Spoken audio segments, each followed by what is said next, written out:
ጤና ይስጥልኝ አድማጭ ተመልካቾቻችን፣ በዕቅበተ እምነት ላይ ዛሬ እንነጋገራለን። አብራችሁን ቆዩ። ዕቅበተ እምነት ምንነትና ትርጉም፣ ታሪክና ተግባር በሚል ርዕስ ለጥቂት ደቂቃዎች ሼር አደርጋችኋለሁ። እንግዲህ ዕቅበተ እምነት ትርጉምና ታሪክ በሚል የቃሉ ትርጉም ምንድን ነው? ዕቅበተ እምነት መዕቅበት ወይም መያዣ፣ መሰረት ወይም ደግሞ መጠበቅ፣ መከላከል ማለት ነው። እምነት መተማመን፣ ተስፋ ወይም ዶክትሪን ማለትም በቅንፍ ሃይማኖት ማለት ነው። በአንድ ላይ ሲነበብ የእምነት መያዣ ወይም እምነት መጠበቂያ ማለት ነው ማለት ነው። ይህ የእምነትን ከባዕድና ከስህተት ትምህርት ጠብቆ ለትውልድ ማሸጋገሪያ ሆኖ የቆየ ነው እና ዕቅበተ እምነት እንግዲህ ዓላማና ሂደትን ከማየታችን በፊት ይህ ዕቅበተ እምነት ቃሉ መጽሐፍ ቅዱሳችን ውስጥ በተለያየ ምንባብ ጥቅም ላይ ውሎ እናየዋለን ማለት ነው።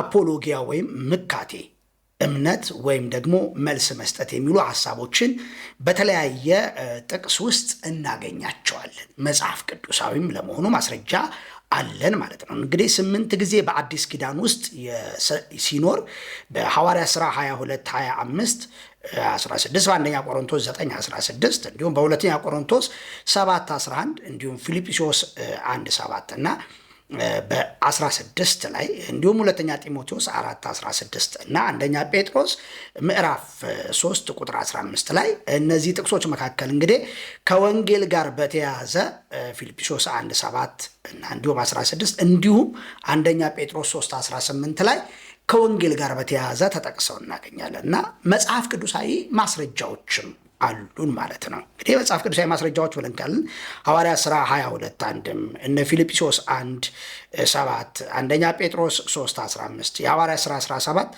22 23 እንዲሁም ይሁዳ 3ን መጽሐፍ ቅዱሳዊ ይዘትም እንዳለው ለማየት እንሞክራለን።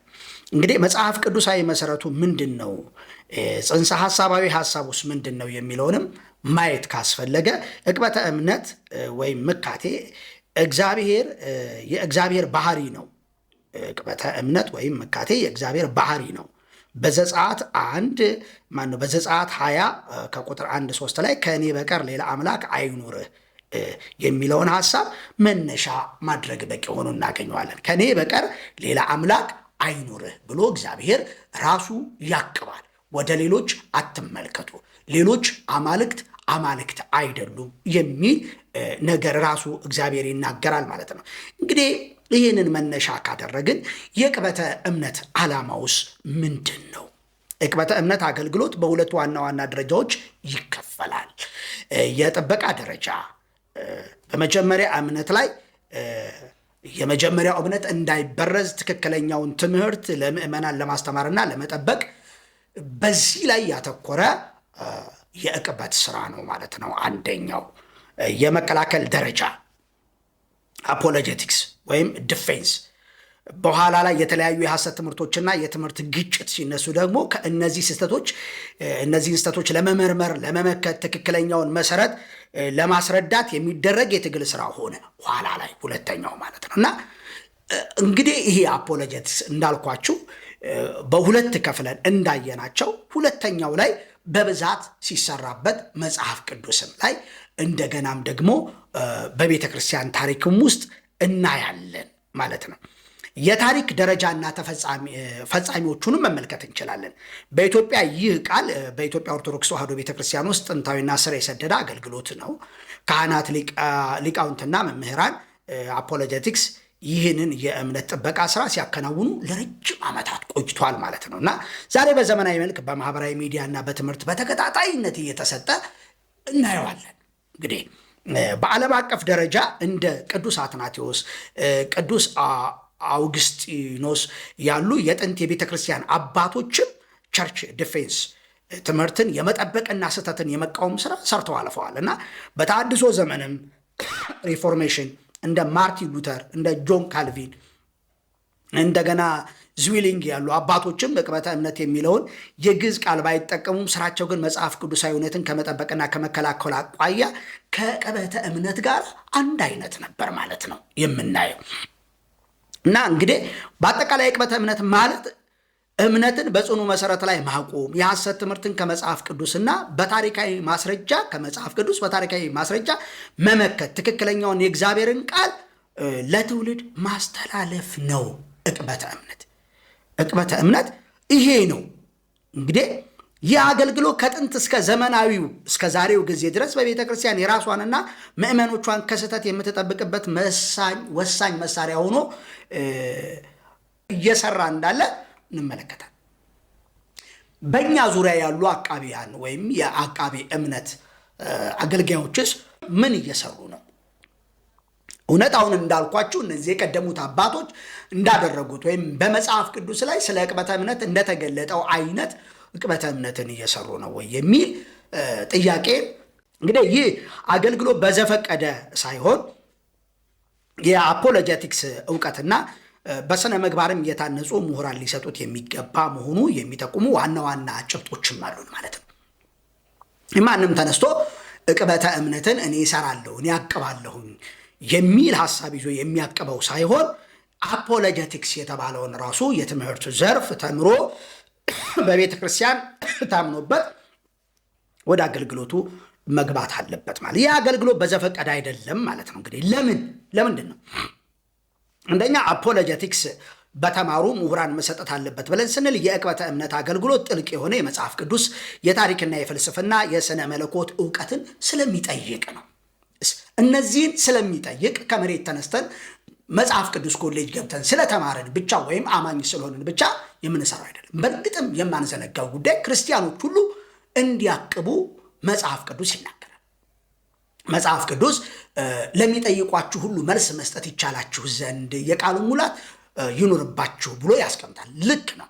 ይህ ማለት ግን አፖሎጀቲክስ ወይም ዕቅበተ እምነትን በትልቁ ደረጃ ብዬ ነው ማስቀምጠው እንድንሰራ ሳይሆን ጎን ለጎን አብረውት ያሉ ሰዎች ስለ ክርስቶስ፣ ስለ እግዚአብሔር፣ ስለ ሥላሴ ወዘተ ያለባቸውን ጥያቄዎች አብራርተን የምናውቀውን ያክል ነግረናቸው ልባቸው ለወንጌል እንዲዘጋጅና ጥያቄ የሆነባቸውን በትንሹም ቢሆን እንዲያገኙ የምናደርግበት ነው። ነገሩ ጥልቅ ምስጢሩን ካየነው ይህ ዕቅበተ እምነት ስራ ሙያ ጠያቂ፣ ትምህርት ጠያቂ እንዲሁም ለመሪዎች የተሰጠ ለቤተ ክርስቲያን ለታመኑ መሪዎች የተሰጠ ስለሆነ ነው። ለምን የሚለው እንግዲህ ዕቅበተ እምነት አገልግሎት እንዳልኳቸው መጽሐፍ ቅዱስ ታሪክና ፍልስፍናን የሥነ መለኮትን እውቀት ስለሚጠይቅ ነው። አፖሎጀቲክስ ምሁራን ይህንን አገልግሎት እንዲመሩ የሚፈለግበትን ምክንያት ጥልቅ ግንዛቤ፣ የተወሳሰቡ የሃይማኖት ጥያቄዎችን፣ ትችቶችን በሰከነ ምክንያታዊ መንገድ የመመለስ ሰፊ እውቀት ስለሚፈልግና በዘርፉ የሰለጠኑም ስለሆኑ በእነሱ መሰጠት አለበት። አሁን ዶክተር ተስፋዬ ሮበሌን ብንመለከተው እንዴት አድርጎ ለኦንሊ ጂሰሶች ምካቴን ይዞ እንደሚቀርብ እንመልከት። ወደ ቸርቾች ላይ በዲኖሚኔሽን የተለያዩ እኛ አብያተ ክርስቲያናት ውስጥ ወይም ካውንስል ውስጥ ወዳሉት አይደለም። ምካቴ የሚሰራው ሥላሴን በካዱት ላይ፣ ክርስቶሎጂ ላይ፣ በመንፈስ ቅዱስ ላይ እነኚህ ትልልቅ በተባሉ አይነኬ በሚባሉ ጉዳዮች የቸርች መሰረት በሆኑ የክርስትና መሰረት በሆኑ ዋና ዶግማዎች ላይ ነው እየሰራ ያለው። ይህ ለቤተ ክርስቲያን ወሳኝ ጉዳይ ስለሆነ የተማሩ ሰዎች አፖሎጀቲክስን ያጠኑ ሰዎች የሚያስፈልጉበት ምክንያት ይሄ ነው ማለት ነው። ሌላው ሰፊ እውቀት ስለሚፈልግና በዘርፉ የሰለጠኑ ስለሆነ ከእውቀታቸው በጭልፋም ቢሆን እየቀዱ ስራውን መስራት ይችላሉ። እንደገናም ስህተትን የመለየት የተለያዩ እንደ ጴንጤቆስታል፣ አርሚኒያንዝም፣ ባፕቲስትና መሰል ትምህርቶች ከመጽሐፍ ቅዱስ እውነት ጋር ያላቸውን ልዩነት በግልጽ ለመረዳት ለማስረዳት አቅም ስለሚኖረው ነው። ተአማኒነትም በማስረጃና በምክንያት ላይ የተመሰረተ ትምህርት ለተደማጭነትና ለውጤታማነትም ወሳኝ ስለሆነ የአፖሎጀቲክስ ምሁር ቢሆን ዕቅበተ እምነትን የሚሰራው ተመራጭ ነው ማለት ነው። ተመራጭ ነው። እንግዲህ በጣም ሰፋ ያለ ነገር ነው የምናየው ማለት ነው እና ተመራጭ ነው። ዕቅበተ እምነት እንግዲህ አፖሎጀቲክስን ባጠኑ በቤተ ክርስቲያን እውቅና ባላቸው ሕይወታቸው ለምሳሌነት የሚበቃ ሰዎች ሊሰጥ ይገባል። እንግዲህ አለበለዛስ ጥፋት ነው ለቤተ ክርስቲያን። በተለይም የሚከተሉትን መስፈርቶች ወሳኝ ሆነው አግኝቻቸዋለሁ። ከጥቅም ነፃ የሆኑ ሰዎች፣ አገልግሎቱን ለዝና ለገንዘብ ወይም ለግል ክብር ብለው የሚያከናውኑ ሰዎች ዕቅበተ እምነትን ሊሰጡ አይገባም። ለሆዳቸው ወይም ለዝናቸው ያደሩ ሰዎች ዕቅበተ እምነትን ይዘት ለራሳቸው ጥቅም ሲሉ ሊያጣምሙት ይችላሉ። ወይም በሌሎች ሰዎች ተጽዕኖ ስር ያሉ ሰዎች ዕቅበተ እምነትን መስራት የለባቸው። ምክንያቱም ሚዛናዊ አይደሉም። ስለዚህ እነዚህ ሰዎች መስራት የለባቸውም ብለን ስንል መስራት ያለባቸው ግን ክህሎቱን በትምህርት ያገኙ ሰዎች፣ እንደገናም ደግሞ ቤተ ክርስቲያን አምና የሰጠቻቸው ሰዎች ሊሰሩ ይገባል ማለት ነው። እንግዲህ ቃሉ ታማኝ መሆን ነው የሚጠይቀው። አገልግሎቱ ታማኝ መሆንን ይጠይቃል ማለት ነው። ስለዚህ ለቃሉ ለአገልግሎቱ ታማኝ የሆኑ የአንድን ወገን ወይም የሌላን እምነት ለሌላ የባፕቲስት ወይም የአርሚናውያንን ትምህርት ከመደገፍ ይልቅ ከመጽሐፍ ቅዱሳዊ እውነት ብቻ ጎን በመቆም ለውጤታማነት የሚሰሩ ነው መሆን ያለባቸው። የሆነን ዲኖሚኔሽን ደግፈው የሆነ ዲኖሚኔሽንን አታክ የሚያደርጉ መሆን የለባቸውም የዕቅበተ እምነት መምህራን። እና ወሳኝ የማይነኩ ጉዳዮች አሉ። እነዛ ላይ ነው በብዛት የሚሰሩት ማየት ይቻላል ማለት ነው። እና እንግዲህ ሌላኛው አገልግሎቱ ተቋሙንና አገልጋዩን መንቀፊያ መድረክም አይደለም። የሆነ ጎራ ይዘ የሆነ ተቋምን ወይም የሆነ ግለሰብን እያሳደድክ ራሱን በለው የምትባልበት አይደለም ማለት ነው። በጣም የሚገርመው ይህንን ነገር ሳይ አንዳንድ ቸርችንና አገልጋዮችን አናት እያሉ የሚያሯሩጡ ሰዎች በቃ ምንም እውቀቱ እንደሌላቸው አፖሎጀቲክስ እንዳልገባቸው ነው የማየው። አልገባቸው፣ ሲገባቸው ይቆማሉ። እና በጣም የሚገርም ነው። እና መንቀፊያ አይደለም። ዕቅበተ እምነት መሰረታዊ ዓላማው እውነትን መከላከል እንጂ ተደራጅቶ ሃይማኖትና ወይም ግለሰብን ማጥላያ ወይም ደግሞ ስም እየጠሩ መዝለፊያ አይደለም ማለት ነው። መንቀፊያ መድረክ አይደለም። ዕቅበተ እምነት መሰረታዊ ዓላማው እውነትን መከላከል ነው። ተደራጅቶ የሃይማኖትን ተቋም ወይም ግለሰብ ማንቋሸሻ ወይም መግለጫ አይደለም። ዓላማው ማነጽ ነው። አገልግሎቱ ሰዎችን ወደ እውነት የመመለስና እምነትን ለማጽናት እንጂ ትችትና ስድብን የያዘ አይደለም። በነገራችን ላይ ትችት፣ ስድብ ይለያያሉ። ስህተትን በቃል ማረም ቢኖር ይህንን ማለት በቃል ማረም ቢኖርም ይህ መሆን ያለበት ግን ክርስቲያናዊ ፍቅርና ትህትና በተሞላበት ቃል እንጂ ሰውየውም በማንጓጠጥ አይደለም፣ ወይም ተቋሙን በማጥላላት አይደለም ማለት ነው። በአጠቃላይ የዕቅበተ እምነት አገልግሎት አፖሎጀቲክስ የተማረ በእውቀት የበሰለና በቤተ ክርስቲያን የታመነ በመንፈሳዊ ጥቅም ውጪ ሌላ ጥቅም ዓላማ በሌለው ሰው ለመንፈሳዊ እውነት በቆመ በታመነ ሰው ቢሰጥ ቤተ ክርስቲያንና ትውልዱ ይጠቀማል። ዕቅበተ እምነት የምንሰጥ ሰዎች ቤተ ክርስቲያን አለን? በየትኛዋ አጥቢያ ስር ነው ያለን? መጋቢ አለን ወይ? መጋቢዎች ብንሆን መጋቢ አለን? ነቢዮች ብንሆን በእኛ ላይ መጋቢ አለን? ለቤተ ክርስቲያን ተገዝተን በቤተ ክርስቲያን ውስጥ ተቀምጠናል ወይ? በየገባንባቸው ቸርቾች እየተላተምን እየተጋጨን ወጥተን ያለ አድራሻ ሆነን ሳንታቀብ አቃቢዎች የሆንን ስንቶቻችን? እባካችሁ ከማቀብ መታቀብ ይቀድማል እላለሁ።